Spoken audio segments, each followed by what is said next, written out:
Kapag kayo ang nag-fake news, Vicky Morales, Bago pa maaresto sa Pilipinas at iharap sa International Criminal Court, Alin? sinubukan umano ni dating Pangulong Rodrigo Duterte na mag-apply ng asylum sa China pero tinanggihan siya. wow. Ayon po yan sa isang mapagkakatiwalaang source. Ay, wow. Sino kaya? Ang kwento niya kaugnay ng sinong source nyo? Si Claire Castro? ating Pangulo sa NAIA sa pagtutok ni Maki Pulido. Noong Enero pa lang, pinaghahandaan na raw ang plano para sa pag-aresto kay dating Pangulong Rodrigo Duterte. Diba? Ayon ito sa mapagkakatiwalaang source na nakakaalam tungkol sa tinaguriang Oplan Tugis ng PNP Criminal Investigation and Detection Group o PNP-CIDG. Ang utos umano ni PNP Chief Romel Marbil kay CIDG Chief O nagsama-sama yung mga... aarestuhin si Duterte sa oras na lumabas ang warrant of arrest mula sa ICC.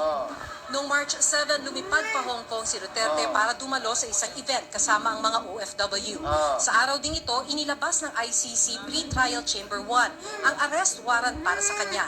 Sa puntong ito, may close coordination na ang PNP-CIDG sa Interpol o International Police Criminal Organization.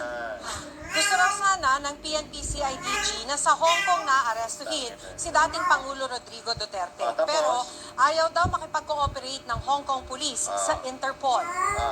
Hindi miyembro o state party ang China sa Rome Statute. Wala na, buhol na buhol. Monitor ang galaw ni Duterte habang nasa Hong Kong. Binuntutan siya ng 4 na CIDG agents hanggang noong March 11 nang lumipad pa uwi ang dating Pangulo. Ayon pa sa ating source, 6 na Hong Kong police din ang nagbantay kay Duterte para tiyaking sumakay siya sa kanyang flight. Dagdag ng source, nag-apply kasi umano Putang ina, ang hirap pa Duterte ng asylum sa China pero tinanggihan ito. Sabi pa ng source, 5 ang confirmed booking noon ni Duterte pabalik ng Pilipinas. Sa Pilipinas naman, naghahanda na ang PNP-CIDG. Bahagi umano ng kanilang SAIWAR ang pagpapadala noon ng 2 batalyon ng PNP Special Action Force sa Davao International Airport. Sabi ng source, alam daw ni Torre na sakit sa ulo kung doon lalapag si Duterte at doon aarestuhin. Yan, mga kababayan. Another kasi walingan na naman, di ba?